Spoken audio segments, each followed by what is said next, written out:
Ciao, soccer fans! In European play this week, Italian teams unfortunately crashed and burned in Champions League play, but dominated in Europa League. What's up with that? Then on the weekend, all the big boys got back to winning. Plus, a look at how the big teams fared in Europe, and there were some surprises.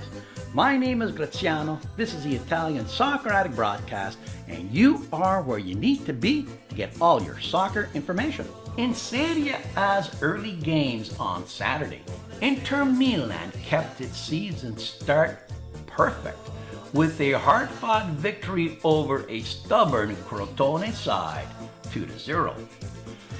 Thanks to goals by Skriniar in the 82nd and Perisic in the 92nd, Inter have now scored 10 goals while only giving up 1. Boy, do they like Spalletti. Also playing on Saturday were Roma, who hosted newly promoted Verona at the Olimpico. A Niangolan goal in the 22nd in a rainstorm, and 2 Dzeko goals in the 38th and 1 in the 61st gave La Magica a 3-0 victory. Of note in this game was the return of youth product Florenzi after a 1-year absence, and he contributed with an assist to Dzeko. Welcome back, Flo. On Sunday, Juve traveled to Reggio Emilia, where Dybala put on a spectacular show and single-handedly won the game with a hat-trick and the final score of 3-0. A one-time curler in the 16th, a toe poke in the 49th, and a sublime free-kick curler in the 68th.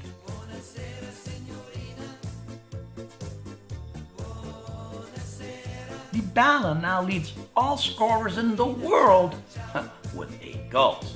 Wow, what a player. As for Higuain, at the Meazza, Milan rebounded from last week's Lazio loss with a 2-1 victory over Udine. New purchase Kalinic got on the field and got 2 goals, one in the 22nd and one in the 31st. Napoli, playing its first Campania derby since 1986, welcomed newly promoted Benevento to the São Paulo. Napoli scored early and often to Stregoni, 6-0. Allen in the third started the onslaught, and Tris Martins finished the job with a tris.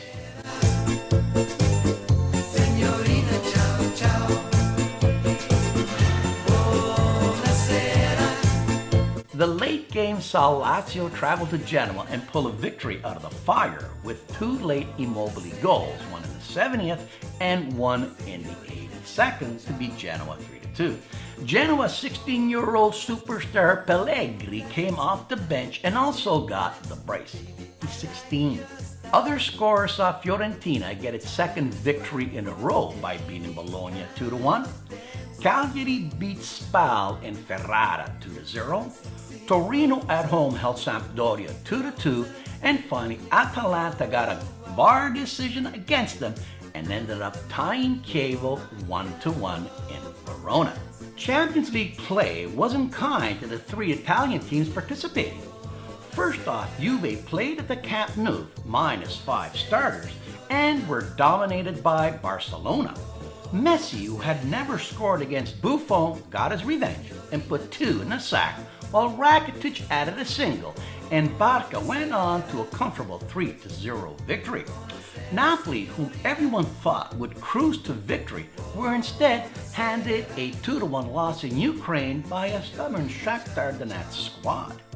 In the group that also includes Man City, this loss may come back to haunt them. The only positive result, if a 0-0 draw can be called positive, was Roma holding Atletico in Rome to a 0-0 draw. Roma's goalie Alisson stood on his head and parried away 10 shots. For the second game in a row, Roma were held to only 1 shot on net. Not good. But in Europa League, the Italians held their heads high. €280 million Milan was no match for Minos Austria as they bombed them 5-1 thanks to Silva's 3 goals.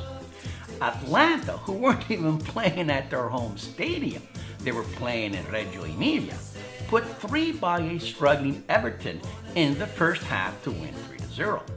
And finally, Lazio got a late winner from Super Sub Murcia in the 75th to beat Dutch side Vitesse 3-2.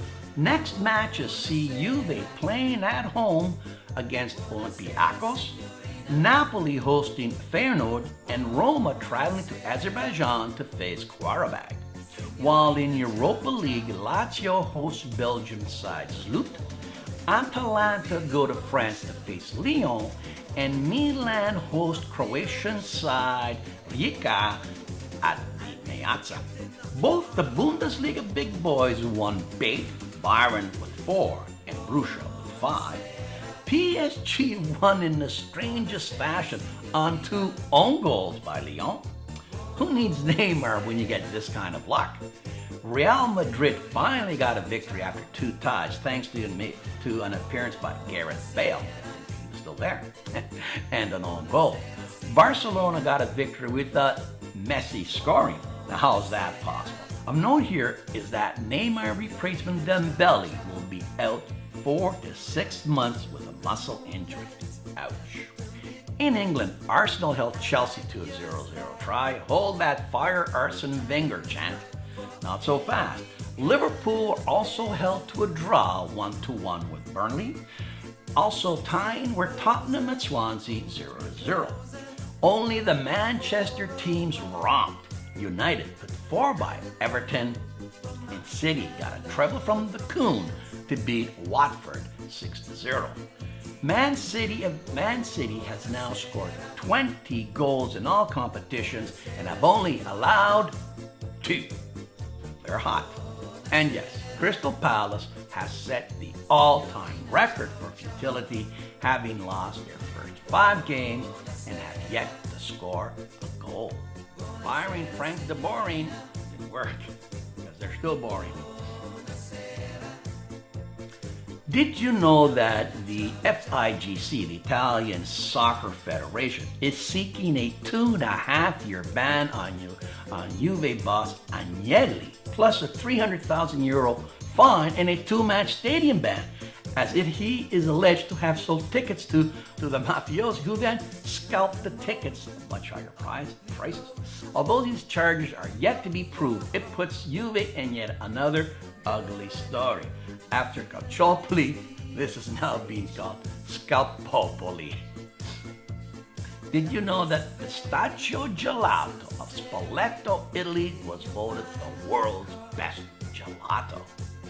What's this mean? Simple. If Agnelli is found guilty, he won't be eating any gelato where he's going. That's it for this week. Thanks for watching. Buonasera.